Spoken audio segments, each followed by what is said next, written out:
चार प्रकार के व्यवहाराभासियों में आज सुबह हमने तीसरे प्रकार के व्यवहाराभासी सांसारिक प्रयोजनार्थ धर्मधारक व्यवहाराभासी इस पर बात की थी, जो कि धर्म के द्वारा संसार चाहता है, धर्म से आजीविका करता है, धर्म से लोक में प्रतिष्ठा की इच्छा करता है और धर्म के द्वारा विषय कषाय की इच्छा रखता है। ऐसा जीव, इसको पंडित जी ने क्या लिखा, वे पापी हैं और मिथ्या दृष्टि तो है ही। पहले दो की तो ये कह के थोड़ी सी प्रशंसा भी की थी कि औरों से तो भले ही हैं, लेकिन इसको तो उन्होंने बहुत अच्छी तरह से इसकी भर्त्सना की, क्योंकि इसके मन में छल है, बेईमानी है। प्रश्न ये है कि ये बात इसके अंदर आई कहां से। देखो, पहले दो मिथ्या दृष्टि थे, उसको यदि कुल की बात घर कर गई, आज्ञा की बात आई, तो वो तो जिनागम में उपदेश सीधे सीधे आता भी है। लेकिन ये तीसरे प्रकार के मिथ्या दृष्टि होने के लिए जरूरी नहीं है वो शास्त्र पढ़ के ही इस मान्यता का पोषण करे। ये तो नेचुरली उसकी वासना अंदर से ऐसी हो तो बिना शास्त्र के भी वो धर्मों से, धर्म आचरण से ये लोकेषणा आदि वाली मान्यता बना सकता है। लेकिन फिर भी शास्त्रों में अनेक व्यवहार नय के कथन ऐसे आते हैं, जैसे धर्म करत संसार सुख, धर्म करत निर्माण, धर्म पंथ साधे बिना नर त्रयंच समान, भुक्ति मुक्ति दातार। अब ये जो वचन है शास्त्रों में भी आते हैं, तो शास्त्रों में अनेक स्थानों पर ये कहा जाता है कि धर्म जो है अभ्युदय का कारण है और परंपरा से मुक्ति का कारण है ना। तत्वार्थ सूत्र में सूत्र भी है, सम्यक तो देवायु के बंध का कारण है, आश्रव का। तो कहने का आशय यह है कि शास्त्रों में जीव को धर्म मार्ग में लगाने के लिए कदाचित उस जीव को पुण्य की लॉलीपॉप भी दिखाई जाती है ना। स्वर्ग आदि की लॉलीपॉप भी दिखाई जाती है, दिखाई जाती कि नहीं। पाठशाला में बच्चों को पढ़ाते हैं तो कहते बेटे पाठशाला आया करो तो तुम्हारी स्कूल में भी बढ़िया नंबर आएंगे। अब इसकी क्या गारंटी है है ना। लेकिन अब उसको आकर्षित करना है, क्योंकि उसके अंदर ये भय है कि यदि मैं पाठशाला आऊंगा तो होमवर्क नहीं होगा तो स्कूल में पिछड़ जाऊंगा। तो उसे थोड़ा सा दूसरा लालच भी देना पड़ता है, मोटिवेट करना पड़ता है। तो कदाचित जिनवाणी में व्यवहार से धर्म की प्रेरणा देते हुए एक बहुत प्राइमरी स्टेज पर किसी को लोभ भी दिलाया जाता है। समझ में आया कि भैया क्या क्या ये तुम पाप कर रहे हो, उससे नरक में जाओगे, है ना। मंदिर का आओ, पूजा करो, स्वाध्याय करो, ये करो, है, इससे ऐसा पुण्य बनेगा कि बड़े बड़े पद मिलेंगे, इंद्र पद मिलेगा, अहम, मतलब ऐसा करके उसे धर्म मार्ग में थोड़ा सा आकर्षित किया जाता है। समझ में आया। क्योंकि शुरुआत में ही आया था, जो जीव जैन हैं और जिन आज्ञा को मानते हैं और उनके भी मिथ्यात्व रहता है, उसका वर्णन करते हैं, क्योंकि मिथ्यात्व बैरी का अंश भी बुरा है। तो ये जिन मत वाले हैं, तो जिनवाणी के ऐसे वचनों को पढ़कर, वो वासना तो उसके पहले ही अंदर थी, वचनों को पढ़कर पैदा नहीं हुई, लेकिन ऐसे वचनों को पढ़कर उसके अंदर का ये श्रद्धान और दृढ़ हो गया। कौन सा? जिसकी सुबह हमने 45 मिनट बात की थी, है ना, कि धर्म करने से बढ़िया लौकिक सुख मिल जाते हैं, क्योंकि शास्त्रों में लिखा है, बहुत लिखा है, एक जगह नहीं 1000 जगह लिखा है, धर्म को अभ्युदय का कारण लिखा है। समझ में आया है। खैर, अब हम चौथे प्रकार के व्यवहाराभासी पर बात करेंगे, और चौथे प्रकार के व्यवहाराभासी पर बात शुरू करूं उसके पहले इसकी थोड़ी सी रूपरेखा आपको 2-4 मिनट में समझनी पड़ेगी। चौथे प्रकार के मिथ्या दृष्टि का नाम है धर्म बुद्धि से धर्म धारक व्यवहाराभासी मिथ्या दृष्टि। क्या अर्थ है इसका? यानी वो धर्म को, देखो धर्म को धारण चारों ही किए हैं कौन? कुल वाला भी, आज्ञा वाला भी, सांसारिक प्रयोजनार्थ वाला भी और धर्म बुद्धि वाला भी। फर्क क्या है? ये चारों उनके अंदर के महसूस करने में फर्क है ना। हो सकता है एक कुल अपेक्षा वाला भी पूजन कर रहा हो, आज्ञा वाला भी पूजन कर रहा हो, सांसारिक प्रयोजनार्थ वाला बेईमान मिथ्या दृष्टि भी पूजन कर रहा हो, और ये धर्म बुद्धि वाला भी कर रहा हो। चारों से बाहर से एक से ही दिखेंगे चारों। समझ में आ रही बात की नहीं? ये फर्क काय का है? वो कार्य करते हुए वो कार्य क्यों कर रहा है, क्यों का जो जवाब आएगा उसमें फिर ये चारों का फर्क हो जाएगा। इससे पूछो क्यों कर रहे? जैनी हूं तो कुल अपेक्षा। तुम क्यों कर रहे? अरे जिनदेव की आज्ञा है, देव पूजा, गुरु उपासना, स्वाध्याय, संयम, तपा, दानन, चेती, ग्रस्थानाम, षट कर्माणि दिने दिने, ये आज्ञा। तीसरा क्यों कर रहे? अरे भैया तुम समझते नहीं, ये पुण्य से ही तो संसार मिलता है, पुण्य से ही तो सारी चीजें मिलती है। ये तीसरा वाला कौन सा? हाँ, जिसे यहां क्या कहा? पापी, कपटी, बेईमान। एक चौथा क्यों कर रहे हो पूजा? अरे भैया ये पूजा तो अष्ट कर्मों के प्रक्षालन के लिए है, ये तो कर्मों का नाश करने के लिए मैं कर रहा हूं।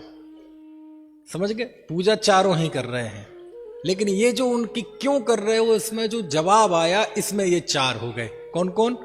कुल अपेक्षा, परीक्षा रहित, सांसारिक प्रयोजनार्थ और धर्म बुद्धि से धर्म धारक।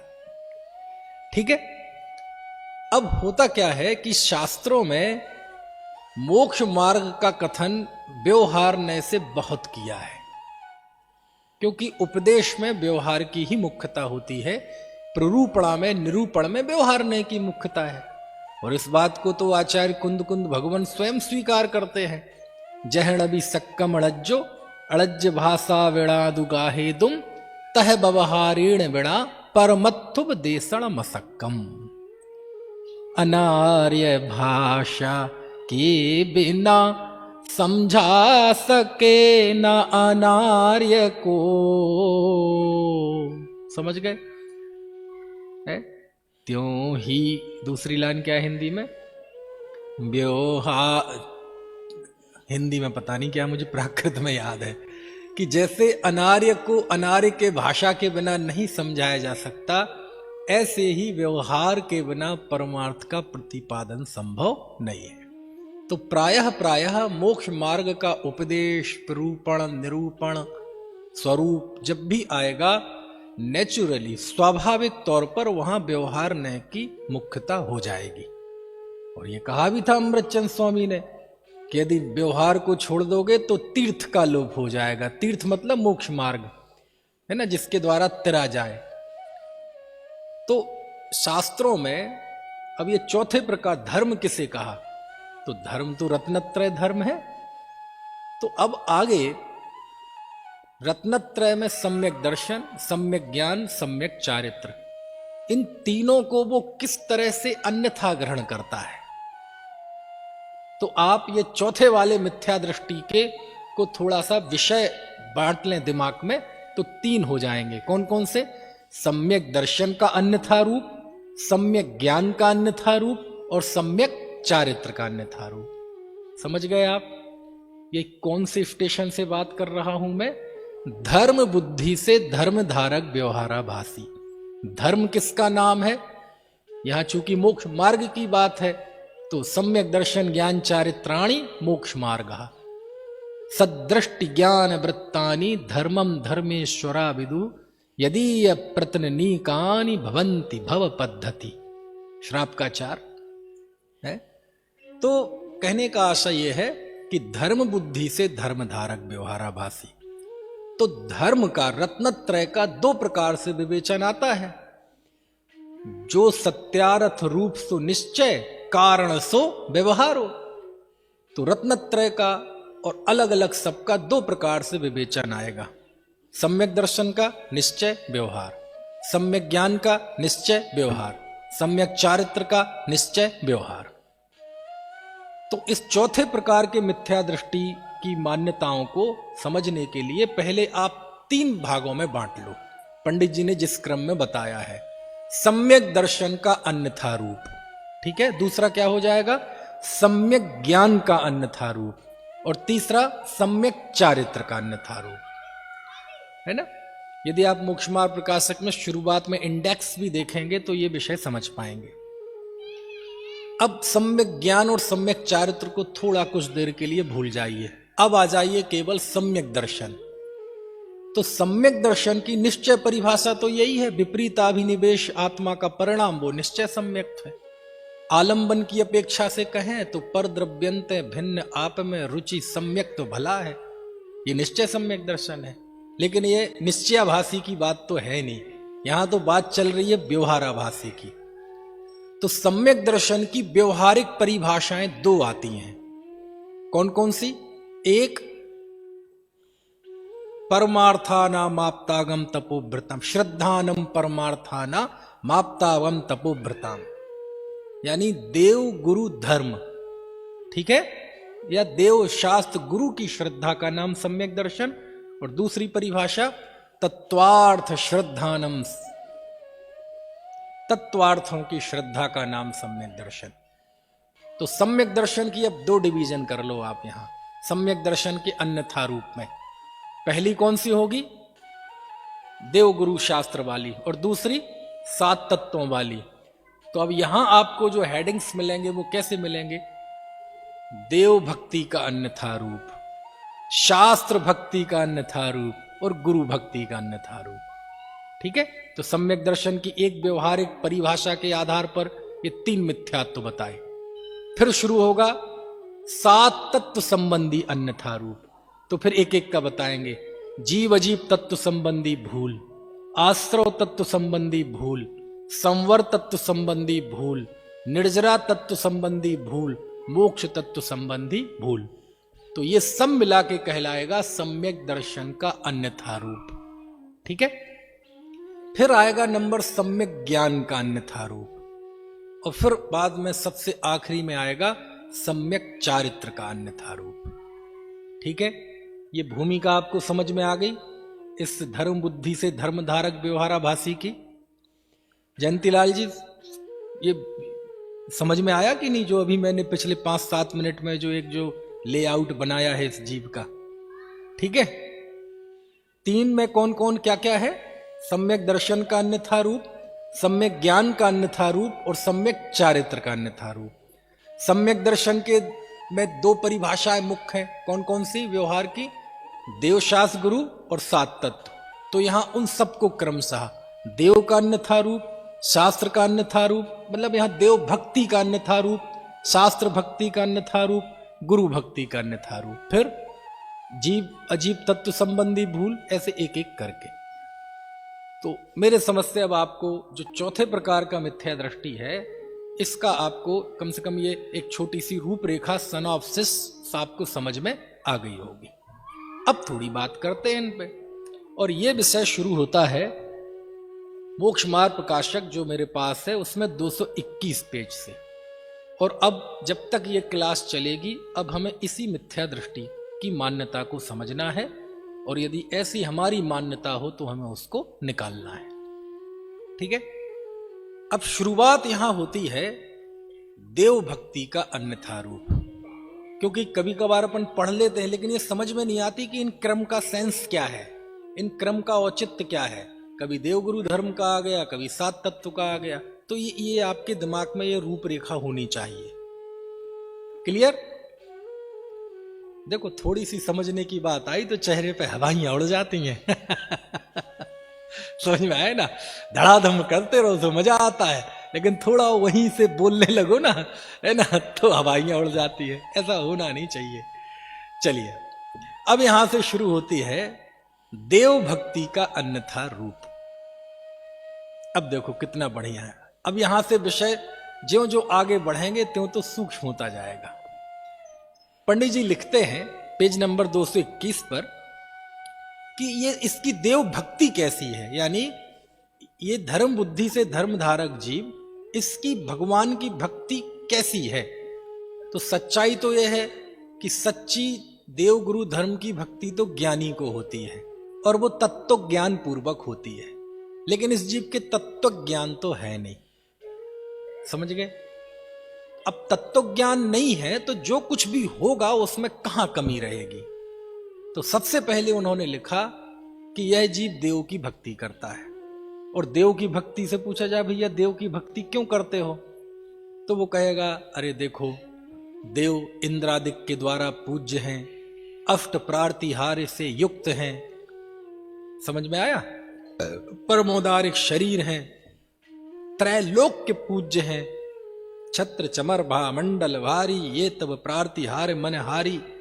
ऊपर की लाइन, दिव्य बिटप्पहु पन की बरसा दुंदुबी आसन वाणी सरसा, ये उनके हैं।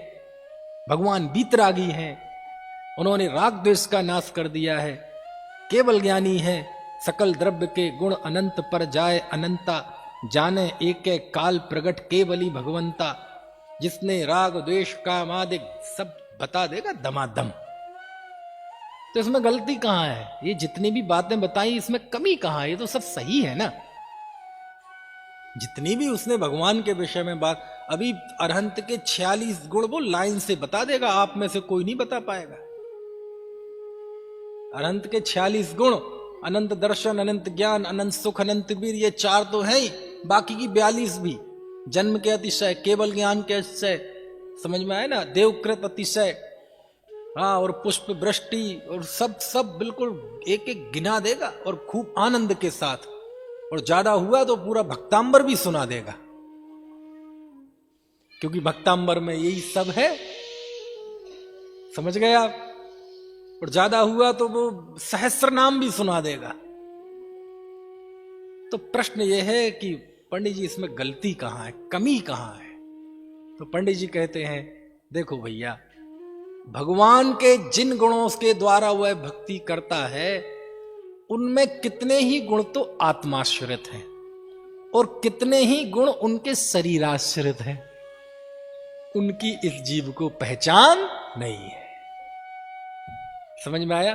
देखो 221 नंबर पेज, जो बाह्य विशेषण हैं उनसे वो महंतपना मानता है, उनसे आज्ञा करता है, उनकी आज्ञा मान्यता है, वो उसे ऐसा लगता है, लेकिन चूंकि भेद विज्ञान नहीं, भेद विज्ञान यानी यहां भेद विज्ञान होता कि मैं शरीर, रुपए, पैसा, मकान, धन, जायदाद अलग है और मैं ज्ञान चेतना में तत्व अलग हूं, यहां भेद विज्ञान होता तो वहां भी भेद विज्ञान होता, वहां भी फिर पता चलता कि ये छत्र चमर आदि बाह्य वैभव है, ये परमोदारिक शरीर पुद्गल की क्रिया है, औदैक भाव है, और इनके अंदर जो अनंत दर्शन ज्ञान ये इनकी अपनी संपत्ति है, असल में इससे पूजनीय है।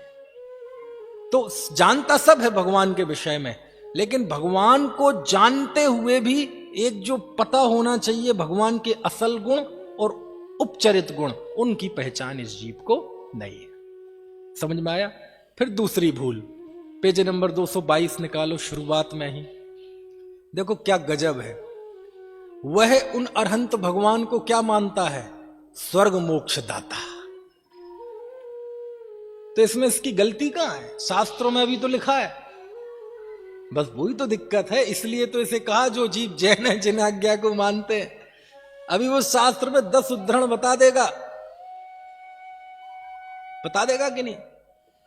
प्रभु पतित पावन मैं अपावन चरण, हे भगवान आप पतित पावन हो। समझ में आया?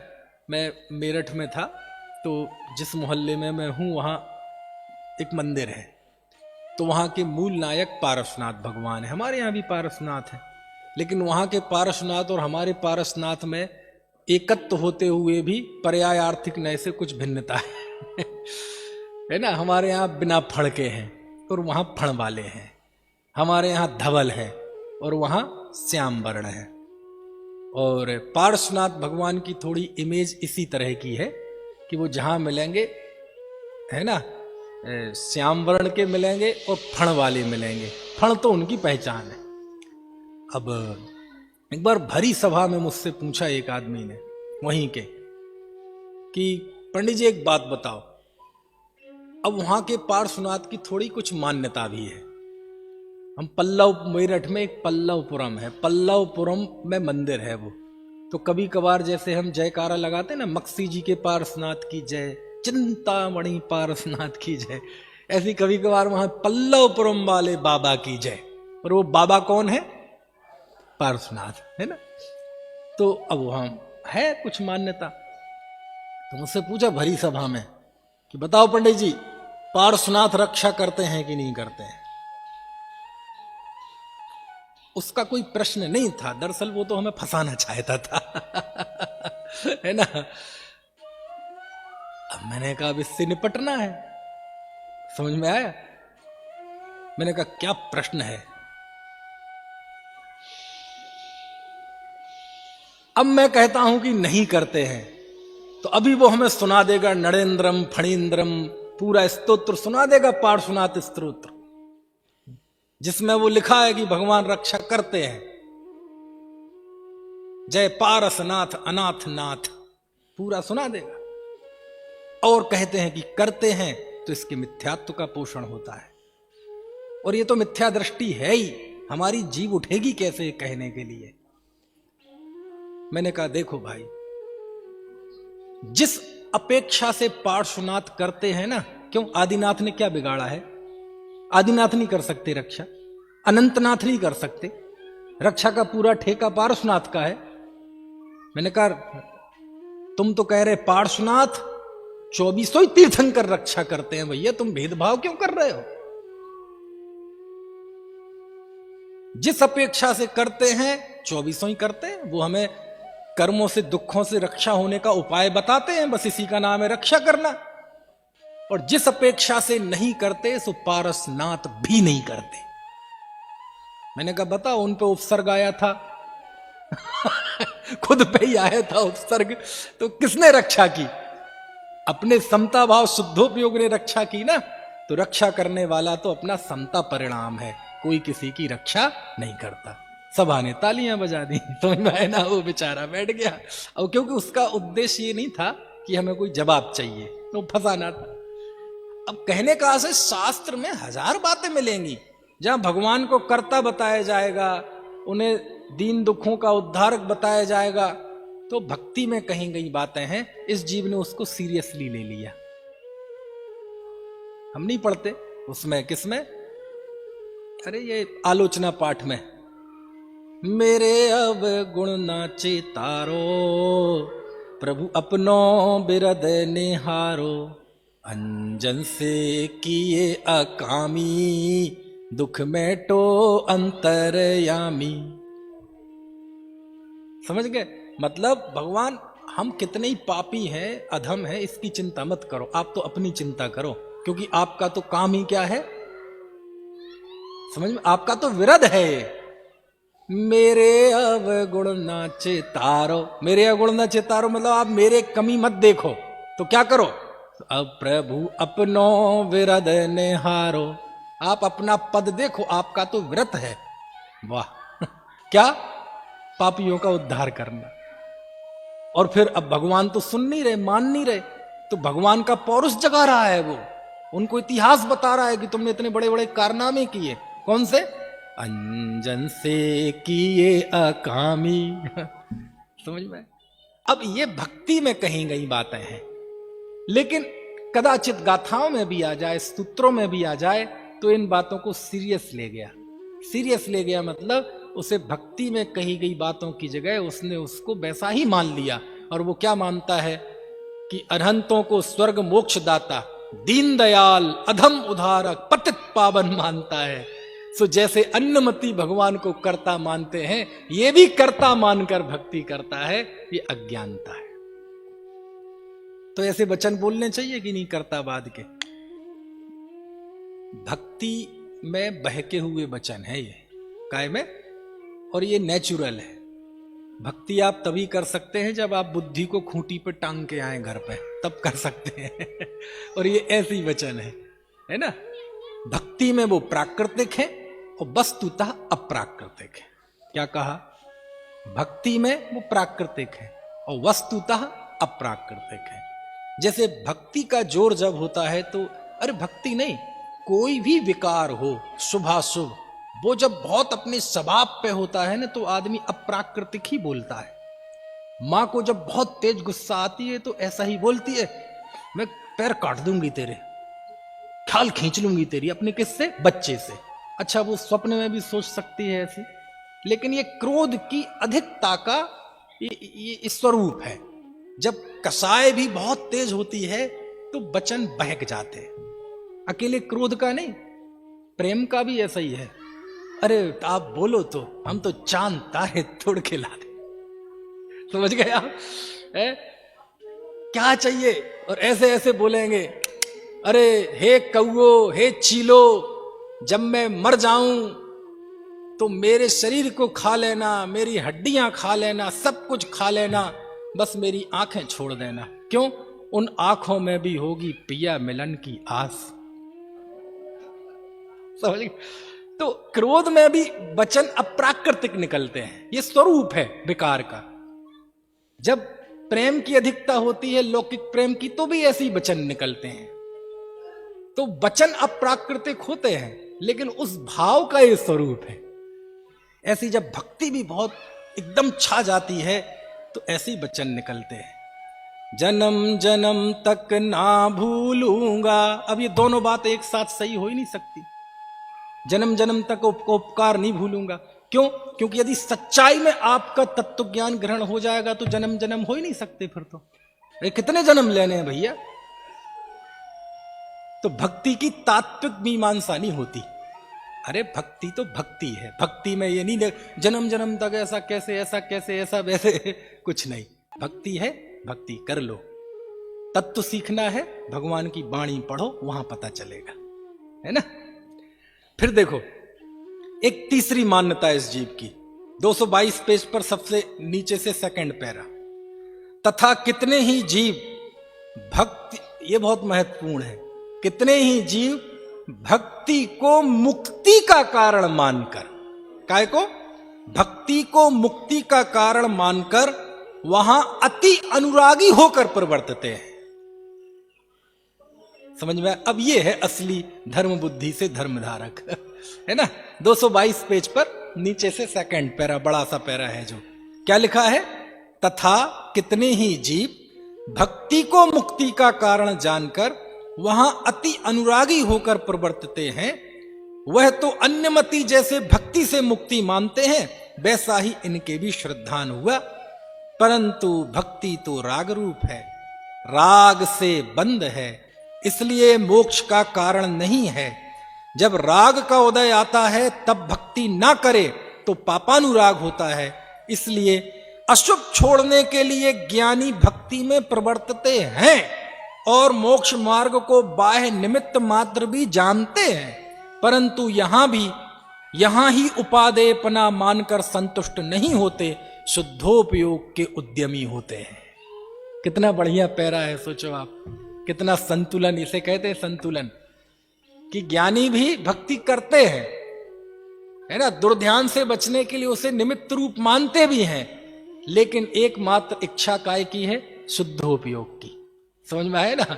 और ये क्या मानकर सेवन करता है भक्ति का? उसे मुक्ति का कारण मानकर। इसकी गलती कहां है? भुक्ति मुक्ति दातार शास्त्र में ही लिखा है, भक्ति को मुक्ति का कारण कहा है, शास्त्र में ही लिखा है। इसकी गलती कहां है? बस इसी का नाम तो व्यवहाराभास है कि वो व्यवहार के कथन है, उपचरित कथन है, और इन उपचार और व्यवहार के कथनों को ही इसने परमार्थ मान लिया। समझ में आया? इसलिए जब गुरुदेव के सामने कोई ऐसी बात आती थी ना, तो कोई व्यवहार से प्रश्न करने लगे तो गुरुदेव कहते थे, सब पता है, बहुत शास्त्र पढ़े हैं मैंने, खबर छे, बादी खबर छे। क्यों? शास्त्र में 99% व्यवहार के ही कथन है। तुम जो भी कह रहे होगे उसके 50 आगम प्रमाण मुझे दिखा दोगे, मुझे पता है, 10-20 बोले मैं भी दिखा दूंगा, लेकिन उससे तत्व निर्णय कहां होगा? और ये तो चलो व्यवहार की बात है, मैं तो यहां तक कहता हूं एक कदम आगे बढ़ के कि आप जिसे विकृति कहते हो, आप कोई भी विकृति लाओ, मैं उसके आगम प्रमाण दे दूंगा। आप फलाने पंथ वो गलत हैं, ये पंथ वाले गलत हैं, हम उनके पंथ के समर्थन के 50 आगम प्रमाण आपको दे देंगे। समझ में आ रही बात की नहीं? क्यों? अगाध आगम है, हजारों लोगों ने लिखा है। और एक और दिक्कत यह है उल्लास भाई, मान लीजिए मैं अभी कोई बात कहूं, हो सकता है आप स्वीकार ना करें, लेकिन जब मैं थोड़ा सा 75 साल का हो जाऊंगा, हालांकि उम्मीद नहीं है, लेकिन मान लो हो गया, तो उस समय यदि मैं कुछ यही बात जो आज कह रहा हूं, तो हो सकता है आप थोड़ा सा विचार करें। 75 साल का बुढ़ा कह रहा है भाई, तो थोड़ी सी प्रामाणिकता उसमें बढ़ जाएगी।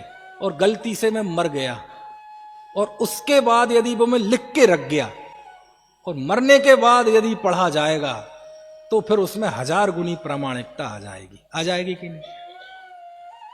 और यदि वो 2-4 पीढ़ी और चल गया और 200-400 साल बाद जब वो पढ़ा जाएगा, तो हो सकता है मैंने अज्ञान में लिखा हो, लेकिन वो ऐसा ही पढ़ा जाएगा जैसे अस्य मूल ग्रंथ करता रहा श्री सर्वज्ञ देवा तदुत्तर ग्रंथ करता रहा।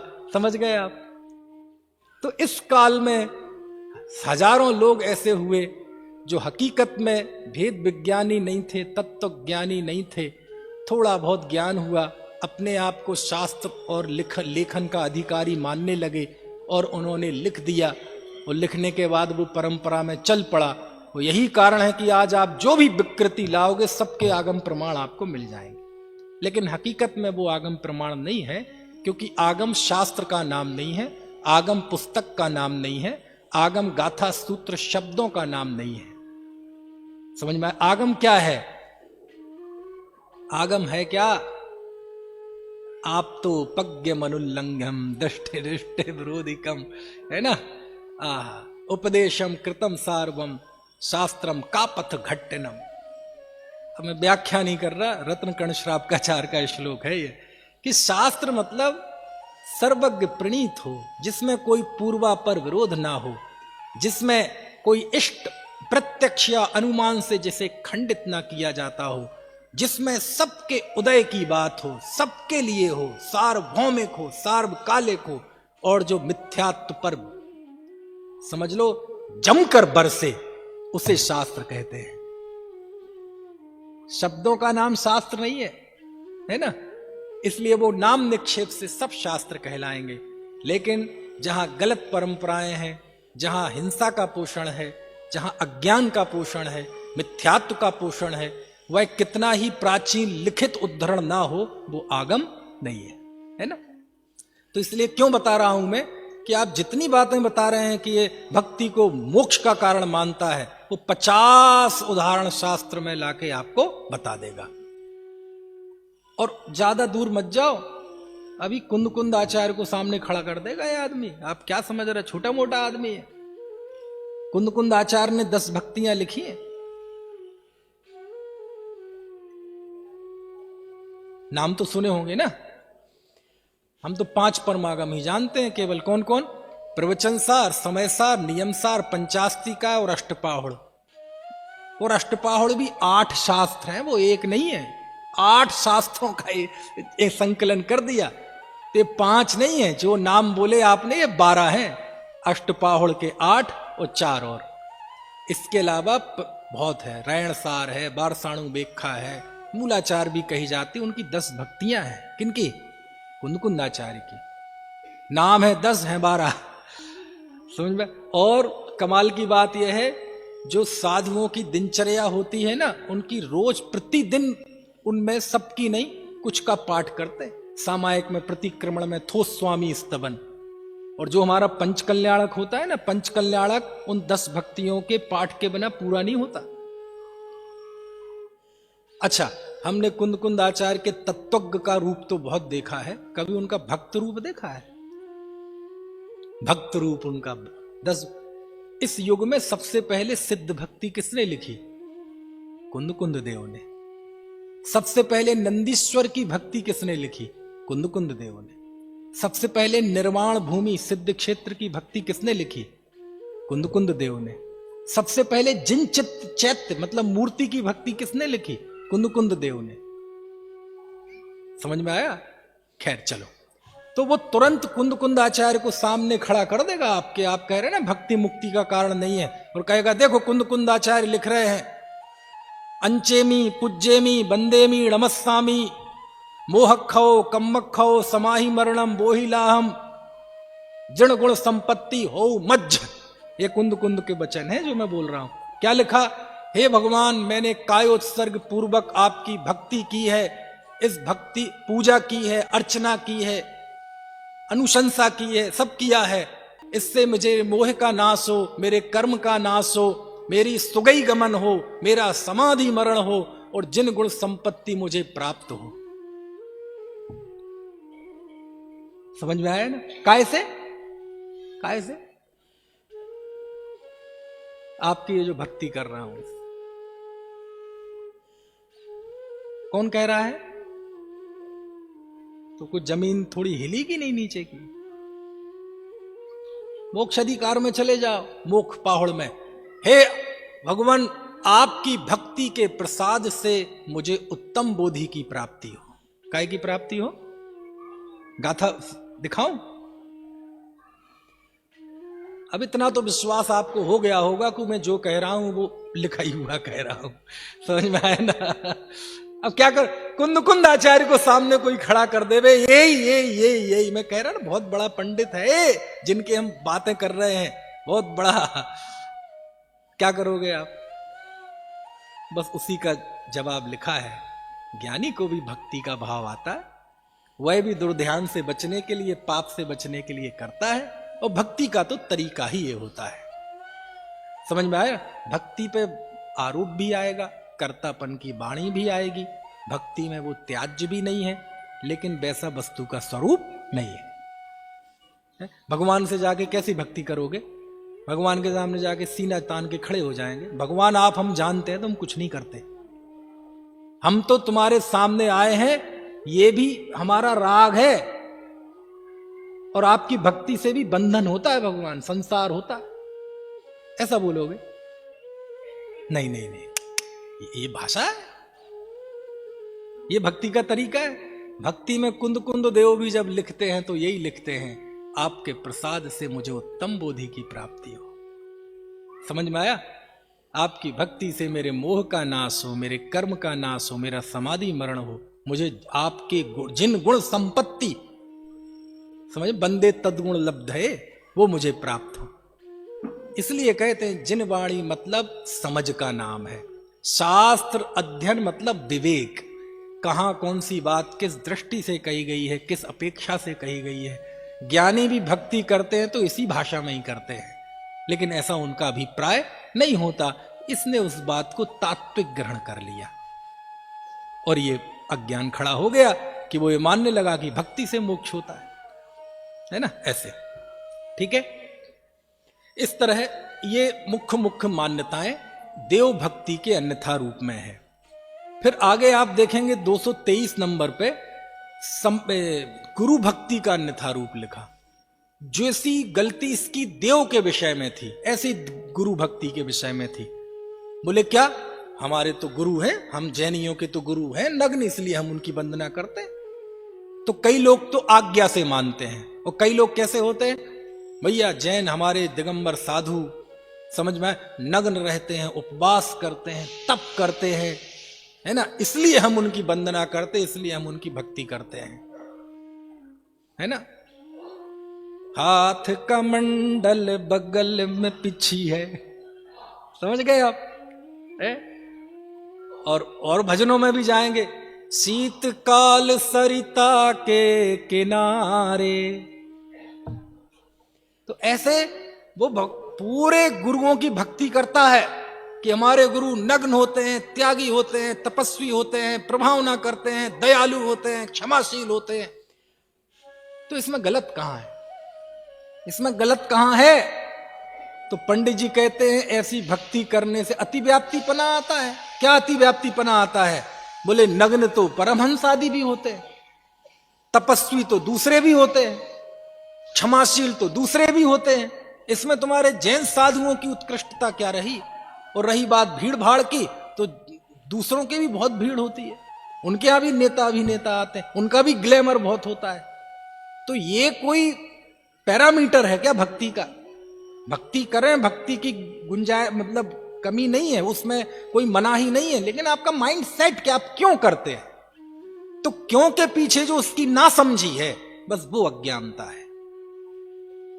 यद्यपि जैन साधु भी नग्न होते हैं, तपस्वी होते हैं, क्षमाशील होते हैं, दयालु होते हैं, ठीक है, दूसरों को धर्म मार्ग में लगाने वाले होते हैं, सब होते हैं, लेकिन उनकी पूजनीयता उनसे नहीं है।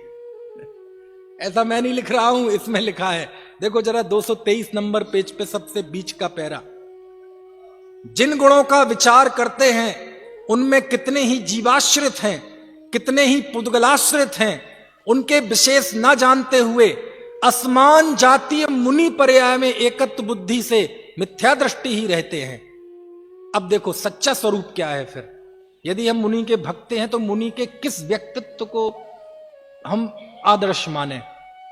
तथा सम्यक दर्शन ज्ञान चारित्र की एकता रूप मोक्ष मार्ग वही मुनियों का सच्चा लक्षण है, उसे नहीं पहचानते, क्योंकि यह पहचान हो जाए तो मिथ्या दृष्टि रहते नहीं। इस प्रकार यदि मुनियों का सच्चा स्वरूप ही नहीं जानेंगे तो सच्ची भक्ति कैसे होगी? तो इस तरह ये इसकी गुरु भक्ति का स्वरूप है। अब तीसरा, बात कहां से चल रही है? सम्यक दर्शन का अन्यथा रूप। तो तीसरा लिखा शास्त्र भक्ति का अन्यथा रूप। अब इससे कहो तुम शास्त्र की भक्ति करते हो खूब, दमादम महिमा है अगम जिनागम की, क्यों करते हो? क्यों है शास्त्र महान, क्यों है? तो वो कहेगा हमारे शास्त्र में व्रत की बात है, शील की बात है, दया की बात है, संतोष की बात है, ऐसी बातें करता है और सिंबल भी बना देता है। क्या? अहिंसा परमो धर्मा, जियो और जीने दो, परस्परोपग्रहो जीवा नाम। जबकि ये जैन धर्म को रिप्रेजेंट ही नहीं करते। जियो और जीने दो ये जिन धर्म में हमें कहीं मिले ही नहीं वाक्य। किसी के मुंह से सुना था, ये बाइबल के वाक्य का अनुवाद है, समझ में आए ना? अहिंसा परमो धर्मा ऐसी कोई श्लोक गाथा नहीं मिली। किसी ने बताया कि ये महाभारत में है।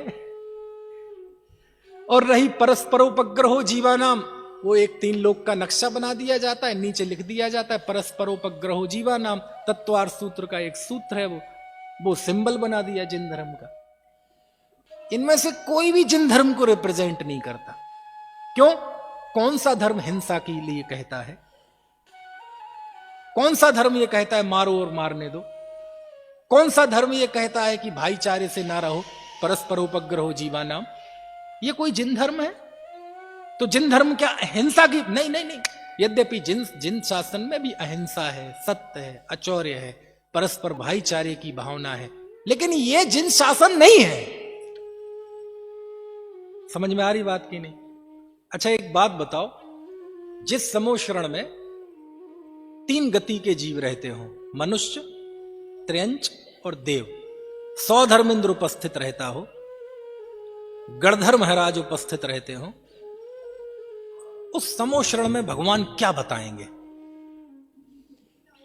विचार तो करो इसका। मान लीजिए समोशरण लगा हुआ है, तो समोशरण में वो क्या बताएंगे? ये बताएंगे पर्यावरण स्वच्छ रखो। गणधर महाराज को ये प्रवचन दे रहे 100 धर्मेंद्र बैठा है वहां, कितने देव आकर बैठे हैं, मुनिराजों का संघ है, वो ये उपदेश सुनने आए हैं। कौन सा? पर्यावरण सुरक्षित रखो, स्वास्थ्य ठीक रखो, जीवों की दया करो। ये वो 100 धर्मेंद्र पूरे जीवन में एक जीव को नहीं मारता, काय को आएगा वो यहां? गणधर महाराज महाव्रतों के धनी, वो ये उपदेश सुनने आएंगे, जियो और जीने दो। भगवान महावीर ने 100 धर्मेंद्र की उपस्थिति में ये उपदेश दिया था। नहीं आई बात समझ में है? जब हमने कह दिया है भगवान आपका उपदेश सर्वोदयी है, तो सर्वोदयी मतलब उसमें सबके उदय की बात होनी चाहिए ना, लेकिन इसमें तो सबके उदय की बात है ही नहीं। भगवान महावीर ने मानवता का उपदेश दिया, बता ना कौन सी मानवता का उपदेश दिया? कुछ बात समझ में आ रही कि नहीं? लेकिन ये जैन शास्त्रों को इसलिए महान मानता है। हमारे जैन शास्त्रों में व्रत की, शील की, संयम की, जियो और जीने दो, और इनकी गलती नहीं है। इसकी जो अपनी उपादान की गलती तो है ही, मैं आपको निमित्तों की गलती बता रहा हूं। चूंकि आप देखें, आज हम जैन प्रवक्ताओं की हालत देखें, जैन प्रवक्ताओं की हालत देख लें, क्योंकि टीवी पे आप देखें 50 चैनल आते हैं जैनियों के, उनमें जैनियों के प्रवचन भी आते हैं। अब कभी एक लाइन ढूंढ के तो लाओ किसी ने जैन धर्म की शुद्ध तात्विक बात भूल से भी बताई हो तो। क्या करे, दुनिया में जैन धर्म में बहुत बड़े बड़े सेमिनार उसमें जाता हूं, बड़े बड़े नेता आते हैं मंच पे, जैनियों की तारीफ करते हैं, लेकिन 45 साल में मैंने किसी बड़े सेलिब्रिटीज से, बड़े बहुत दार्शनिक हो, बहुत बड़ा नेता हो, जैन धर्म की तारीफ में 1-2 लाइनों से ज्यादा कभी नहीं सुनी। कौन सी?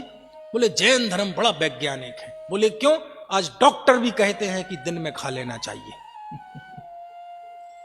समझ में आया ना? इस माने इससे ज्यादा हमें सुनने ही नहीं मिलता कहीं। माने बड़े बड़े मंचों पर हम तालियां बजाते हैं। ये लानत की बात है कि इतने जैनी ताकतवर, धन बल, बाहुबल तो नहीं कहेंगे, बुद्धि बल, पूरे विश्व में नाम होने के बावजूद भी हम जैन दर्शन की इससे ऊपर इमेज खींच नहीं पाए, इससे ऊपर कोई इमेज नहीं बना पाए। नहीं बना पाए ना, तो अब फेलियर है कि हम बहुत अच्छे हैं। आज भी दुनिया, बड़े बड़े लोग जैन धर्म के नाम पे क्या जानती है? केवल ये रात में नहीं खाते, बड़ा वैज्ञानिक धर्म है। अरे भैया, रात में नहीं खाना चाहिए। रात में खाने वालों को निशाचर तो हिंदुओं में भी कहा है। ये राक्षस हैं जो रात में खाते हैं। समझ गया? यानी हम खुद इमेज नहीं बना पाए जैन धर्म की। क्यों? बड़े बड़े मंचों से बड़े बड़े प्रवक्ताओं ने कभी ये जैन दर्शन का अकर्तावाद, अनेकांतवाद, भेद विज्ञान, प्रत्येक जीव भगवान, आत्मा, परमात्मा बन सकता है, उसके अंदर शक्ति है, ये महान बातें जो दर्श दूसरी जगह जाओ, दिया लेके जाओ तो भी ना मिले, ये बातें कभी किसी ने बताई नहीं। समझ में आए ना? और जिसने बताई उसको उखाड़ने की कोशिश कर दी। इसलिए इसकी उपादान की तो है ही गलती, लेकिन कुछ ऐसी हमसे भी गलतियां हैं। और कभी कभार शास्त्रों में इन चीजों की बहुतायत है ही। शास्त्रों में जाएंगे तो दया की बातें, व्रत की बातें, क्षमा की बातें, अच्छी अच्छी कहानियां आती ही हैं। तो उसे ये लगने लगा कि हमारे जैन शास्त्र क्यों महान है, इसलिए क्योंकि इनमें व्रतशील, संयम, दया, क्षमा आदि की बातें हैं। देखो 223 नंबर पेज पर। अब फिर प्रश्न है कि सच्ची भक्ति क्या है शास्त्र की? यानी ये तो गलत हो गया। यदि हम शास्त्रों की पहचान व्रत, दया आदि से करते हैं तो ये तो गलत हो गया। अब फिर सही पहचान क्या है? भाई, हमें गलत जानने से फायदा नहीं है, हमें यह भी जानना है कि सही क्या है ना? तो उसके लिए आप देखो 224 नंबर पृष्ठ पढ़ो। 224 नंबर पृष्ठ सबसे ऊपर क्या लिखते हैं? तथा इन शास्त्रों में त्रिलोक आदि का गंभीर निरूपण है, इसलिए उत्कृष्टता जानकर भक्ति करते हैं, परंतु जहां अनुमान आदि का तो प्रवेश है नहीं, इसलिए सत्य असत्य का निर्णय करके महिमा कैसे जाने। इसलिए अब देखो आगे, इसलिए इस प्रकार सच्ची परीक्षा नहीं होती। ये तो गलत हो गया। गलत जानने से ज्यादा फायदा है कि अच्छा जानने से, सही जानने से। तो अब देखो सही क्या है। वहां तो अनेकांत रूप सच्चे जीवादि तत्वों का निरूपण, पहला कौन सा लिखा? जैन शास्त्रों की महानता कैसे है? पहला कौन सा लिखा? अनेकांत रूप। सबसे ऊपर क्या रखा? अनेकांत। अब भाव हो रहे अनेकांत समझाने के, नहीं समझाऊंगा। अनेकांत रूप सच्चे जीवादिक तत्वों का निरूपण है और सच्चा रत्नत्रय रूप मोक्ष मार्ग दिखलाया है। उसी से जैन शास्त्रों की उत्कृष्टता है। उसे नहीं पहचानते, क्योंकि यह पहचान हो जाए तो मिथ्या दृष्टि रहती नहीं। सीख के जाओ भैया, ये सीख के जाओ। शास्त्र महान क्यों है? क्योंकि जीवादि तत्वों का निरूपण अनेकांतात्मक दृष्टि से है। अन्यथा एकांतात्मक दृष्टि से तो दुनिया में चले जाओ, आपको क्या पता है 12 भावनाएं हैं, आप क्या सोचते हैं 12 भावनाएं वैराग्य की पोषक ही हैं? जो ये होते हैं ना दहशतगर्द आतंकवादी कैंपों में भी 12 भावना चलती है। क्या मतलब हुआ? अरे समझो क्या कह रहा हूं। 12 भावना का मतलब राजा राणा कोई किसी का नहीं है, संसार झूठा है। आतंकवादी भी वो यही ट्रेनिंग देते हैं, कोई किसी का नहीं है, ये देह मिथ्या है, ये संसार शरीर सब धूर्तों की टोली है, कुछ नहीं रखा, ये शरीर का आकर्षण बेकार है, ये आंखों से दिखाई देने वाली दुनिया झूठी है, संसार की सफलताएं झूठी हैं। वहां भी ऐसी 12 भावनाएं चलती है, समझ में आए ना? लेकिन वो जहर है, ये अमृत है। ये तो तंज में कह रहा हूं 12 भावना, समझ में आए ना? फिर फर्क क्या है? नियत में फर्क है। वो कहता है सब झूठा है तो क्या करो, बम बांध लो यहां और जाके ब्लास्ट कर दो, मार दो सबको जो इस्लाम अंगीकार ना करे। और जब वही बात यहां कहेंगे तो अनेकांतात्मक दृष्टि से कहेंगे आ संयोग छे, व्यवहाરની बात छे, पर यह पारमार्थिक स्वरूप नहीं। समझ गए? देह की क्षण भंगुरता, ये सारी बातें बताई जाएंगी किसके लिए? अपने अंदर जाने के लिए। तो बहुत फर्क। आप कभी कभी चैनल्स खोलेंगे, दूसरे लोग भी ऐसी बात करेंगे, ऐसा लगेगा ये तो समय सार की छठवीं गाथा सुना रहे, आत्मा इंद्रिय मन से परे परमानंद स्वरूप ऐसा लगेगा जैसे समय सार पढ़ रहे हो। फिर फर्क क्या रहता है? फर्क अनेकांतात्मक दृष्टि का रहता है। समझ में आया ना? अनेकांतात्मक दृष्टि का रहता है। हमारे यहां जीव संसारी है तो 100% है, 100% है, और संसारी रहते हुए भी स्वभाव से मुक्त है तो 100% है, मिथ्या कोई नहीं है। हम यहां बैठे हैं तो मनुष्य हैं तो 100% है, और मनुष्य होते हुए भगवान आत्मा है तो 100% है। इसमें से झूठी बात मिथ्या दोनों ही नहीं है। निषेध तो हो जाता है अंतर्दृष्टि में जाति व्यवहार का, लेकिन मिथ्या दोनों बातें नहीं है। खैर, बहुत गहरी बात हो गई। इस तरह इस प्रकार शास्त्र भक्ति का स्वरूप कहा। तो आज हमने ये पहला ये जाना कि देवशास्त्र गुरु की श्रद्धा का नाम सम्यक दर्शन है। तो धर्म बुद्धि से धर्म धारक व्यवहाराभासी, सम्यक दर्शन के पहले स्थूल लक्षण के विषय में उसकी क्या भूल है वो जानी। अब आगे 7 तत्व संबंधी अन्यथा श्रद्धान, उसका चैप्टर कल पढ़ें।